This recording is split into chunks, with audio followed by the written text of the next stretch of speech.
പുതിയ മാലയല്ലേ മോളെ, അത് പുറത്തിട്ട് ഉടുപ്പിനകത്തിട്ട ആര് കാണാനാ? അയ്യോ, ഇതും പുതിയതാ. ഇത് അകത്തിടണോ പുറത്തിടണോ പോലും.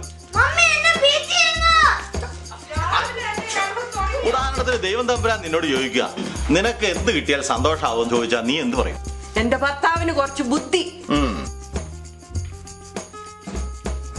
നീ എന്നാ അതിനകത്തേക്ക് കയറിയിടാ. മത്തായി കുഞ്ഞെ, നിന്നോട് ഞാൻ പല പ്രാവശ്യം പറഞ്ഞിട്ടുണ്ട് ടിവിക്ക് ഇത്രയും ചേർന്നിരിക്കണമെന്ന്. കണ്ണുപൊട്ടിപ്പോ മാറിയില്ല അവിടുന്ന്.